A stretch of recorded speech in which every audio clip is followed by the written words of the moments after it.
Columbia High School in the fall, XZ approached the math department supervisor to express his concern over his daughter's early experience in her Level 5 Algebra 2 class.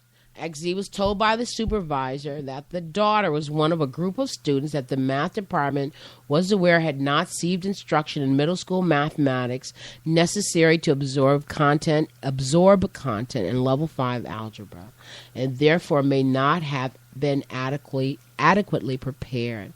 Furthermore, Zizi's performance in Level 5 Algebra 2 was complicated by the behavior of her teacher, who indicated early in the academic year her unwillingness to provide assistance to the child to help her improve her performance. Throughout the school year, the Level 5 Algebra 2 teacher repeatedly dismissed that child's academic potential and regularly implied that she did not believe Zizi belonged in her class. She also explicitly encouraged the child to drop to a lower level class, and during Parents' Night told the parents that athletes did not necessarily do well in Level 5 classes. In her Level 5 algebra class of 32 students, that's a big class, she was one of only a handful of black students, following the withdrawal of almost half of the black students who initially enrolled in the course.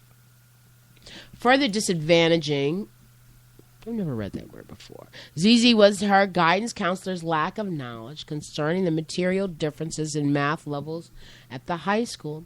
During a meeting requested by the parents with the math department, supervisor and guidance counselor discussed concerns over the Level 5 Algebra 2 class.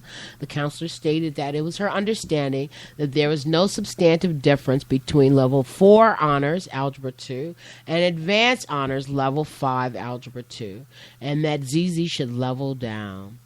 When challenged by the father on this assertion, the math department supervisor quickly corrected the counselor and affirmed that there was a material difference between the curriculums in both courses. The courses are also weighted differently for grade point average computation. Just one more paragraph. The parents took multiple affirmative steps to obtain support of the teacher and math department in addressing the predicament without adequate results. For instance, at the suggestion of the math department, Zizi used the math lab during lunch periods. Before school or during lunch periods. She also sought out assistance of her teacher, but it was apparent the teacher had little interest in developing a plan to help her. When the parents communicated with the teacher and sought a meeting with her, the math department supervisor, and the guidance counselor, the teacher indicated that she did not see a need for a meeting and was not required to stay after school to help that child after 3:28 p.m. due to the teacher's contract. Her teacher also stated that she was solely responsible for her success in the class. It was only after the father communicated his outrage to the math department supervisor that the teacher sent an email to him on a Saturday morning agreeing to meet. During that meeting, he described above the parents, absorbed with the full magnitude of the district's systemic failure and neglect of the child's education and the degree which she had been harmed by both tracking and the district's failure to provide support to students who attempt to level up. Because of her experience in Advanced Honors Level 5, Zizi no longer enjoys math, and her self-confidence and self-worth have diminished greatly.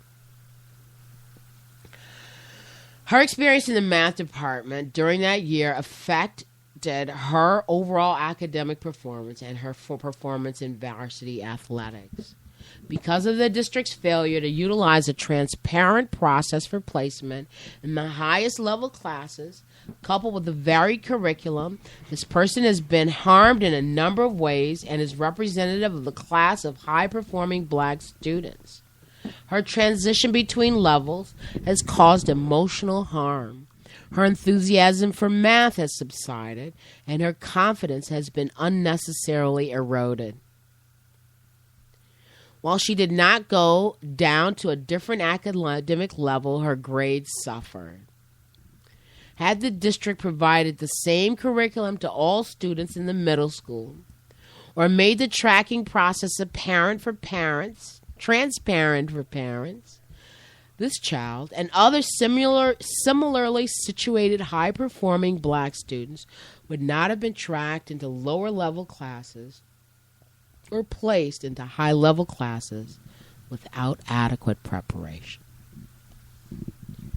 Your comments. So,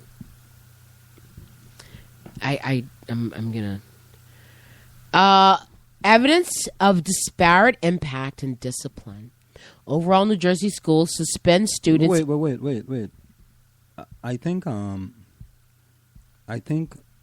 when we look at what happens here is,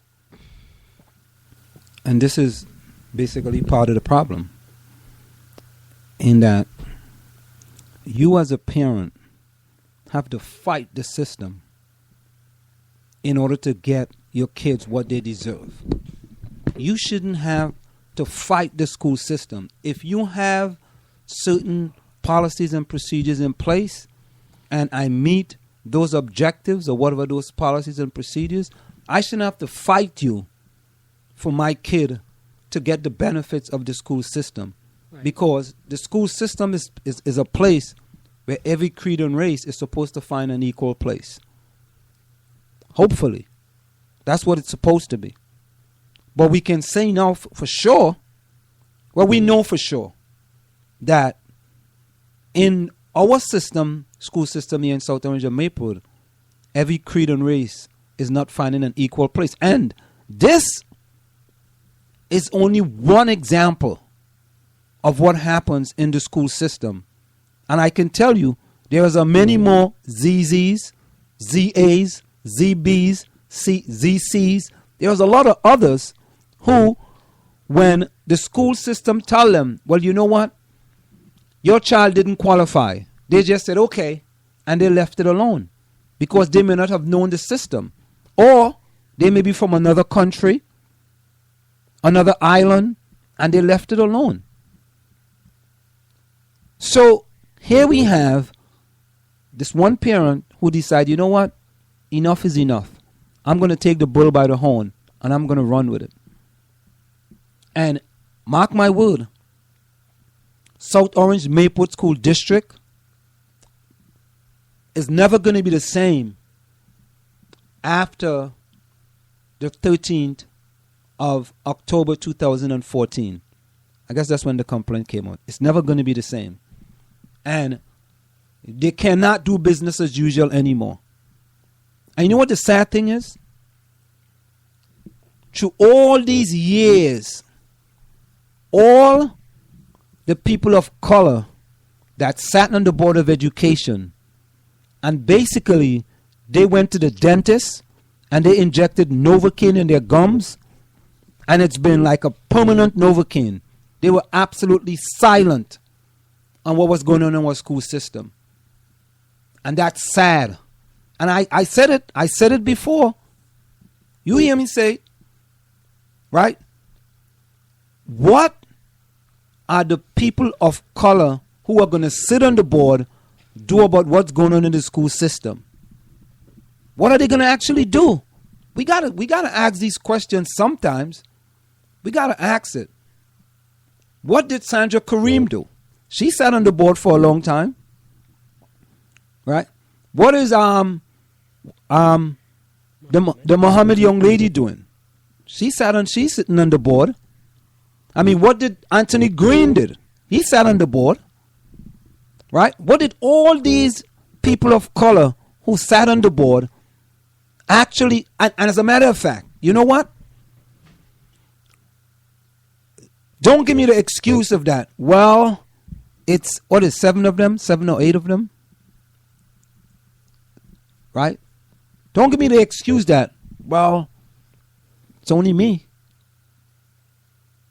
Hey, sometimes Lone Ranger went without Tonto, right? It's Lone Ranger and Tonto, right?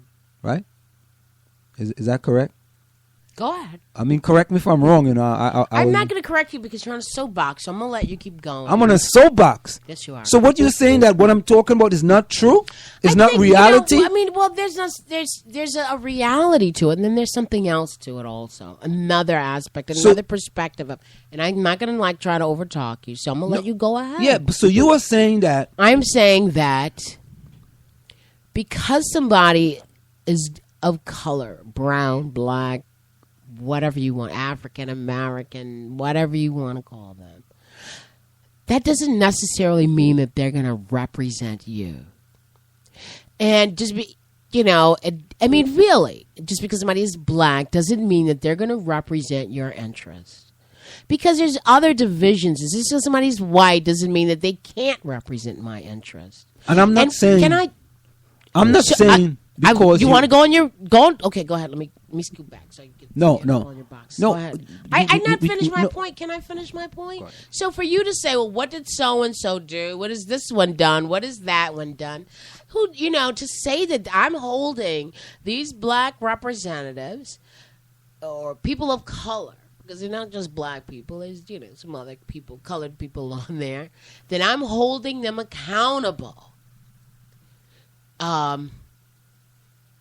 For the success of all the children of color in the district would be wrong. I never said that.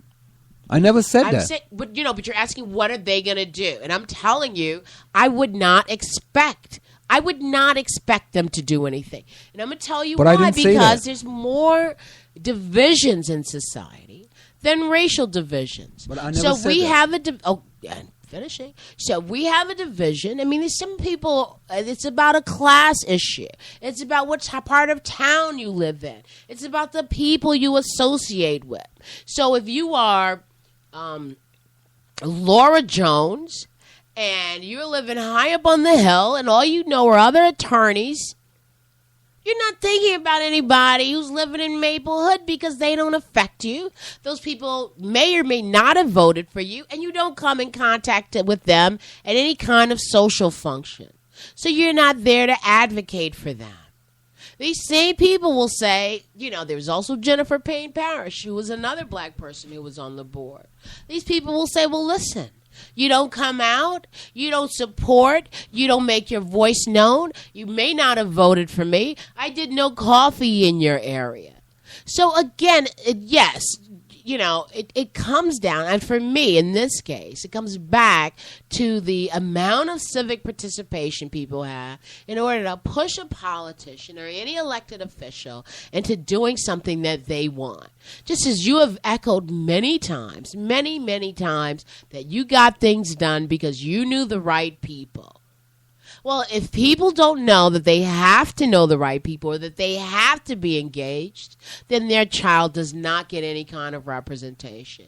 And occasionally, someone who can sit in the bar and socialize with these people in the places that you don't go, that are not that diverse. I mean, I don't think maybe one time I had to call upon somebody who was an elected official to do a favor for me. So I don't even expect that kind of thing. I just don't expect that. I don't expect that. But again, in number,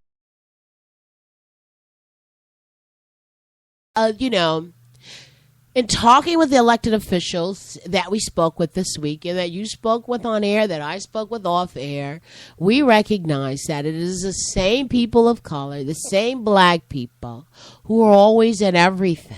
So you see a number of people and you pretty much know them. Done. Do I expect, I'd give you a case. Myla J.C. was on the Board of Ed. Was she the voice for black Americans or the black people in the community? Come on. So now she is in the state legislature. So, I mean, we could talk about all these people that are there now, but if we see this situation has been going on for years. I think she had an impact. Though. Okay, that's great, honey. But I'm saying that, you're calling out names, so we should call out all the names. If you're going to call out all the names, ask if all those people were there to represent those disaffected, disempowered, and probably disenfranchised because they don't go out and vote for people. So, self-disenfranchised for that matter, because I'm sure they have voters registration. It is a squeaky wheel that gets greased. And Walter Fields is a squeaky wheel that one hears.